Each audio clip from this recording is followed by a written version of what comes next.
Right, let's get more now on England's stunning Six Nations win over Ireland after that last-gasp Marcus Smith drop goal. We can cross live to James Cole now to get more on this. And James, is it fair to say that this is perhaps the best performance of Borthwick's time in charge of England so far? Oh yeah, definitely the best performance of Borthwick's tenure, 20 games in. Some people are saying it's the best performance England have had since the 2019 World Cup semi-final win over New Zealand. I don't know about that, but it was a serious statement of intent in terms of where this team is heading. They were written off, remember, in the build-up. No one gave them a chance.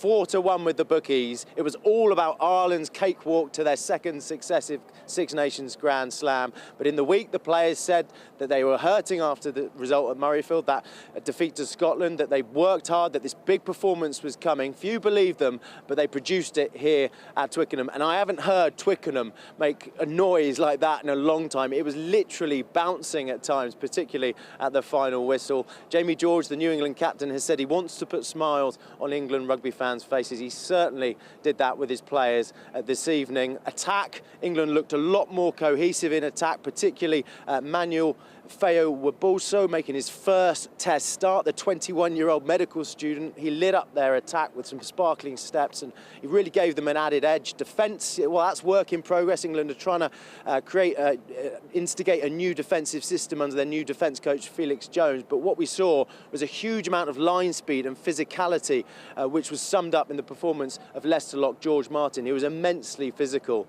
And the other attribute England really showed today was character. Don't forget, just after half-time, they were 17-8 down. Now, a lot of teams could have wilted. This is a young side. They didn't. They fought back, got back into the team, and then kept their nerve at the death. Marcus Smith keeping his nerve in particular to drop that goal amongst some brilliant scenes here at Twickenham that haven't been experienced for a very long time. England won't be getting carried away, but there were some very good signs. It's a real statement for this team moving forward. Remember, they are in transition after the World Cup. There were particular performances from some young guys. I mentioned George Martin and Feio-Waboso, also Tommy Freeman, the Northampton winger. Ben Earl, England's number 8, was outstanding. So what we're seeing now is these young players showing at test level against the best team in the world for a lot of people, this Ireland side, that they can stand up and be counted. So, James, what about the Ireland perspective then? Because they had the opportunity to secure the championship in front of that Twickenham crowd. They had the opportunity to keep their Grand Slam hopes alive. How much will this defeat have hurt them?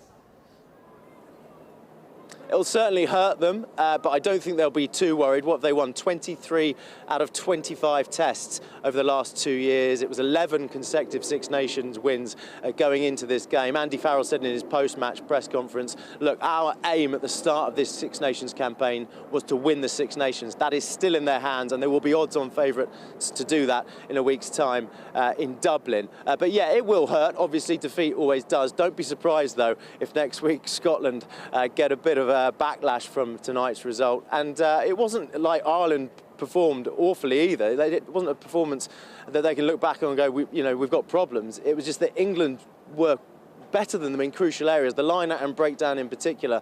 And at the end of the day, they lost by a point, a drop goal from Marcus Smith, the last player of the game. So, yeah, I don't think Ireland will be too worried, and it is still in their hands heading into the final weekend. So it's in their hands. James, just very quickly, if you can, what does this mean for next week? Well, I haven't got a calculator, so I'll keep it simple. But Ireland remain top. If they beat Scotland in Dublin, they will be Six Nations champions for the second successive year. England still mathematically could win the title, but they'd need to record a bonus point win in Lyon against France and hope that Scotland denied Ireland anything, even a losing bonus point or a 4-try bonus point. That is unlikely, but not impossible. As I say, the bookies will be very much behind Ireland with the form they're in. They're still a tremendous team, and at home in Dublin as well against a Scotland side that's just lost to Italy. Incredible game that was before this one. It's all in Ireland's hands, and they will be very much favourites to secure the title. But England have a chance, and we can cling to that for 7 days at least. And I'm sure you will. James, thank you very much for now.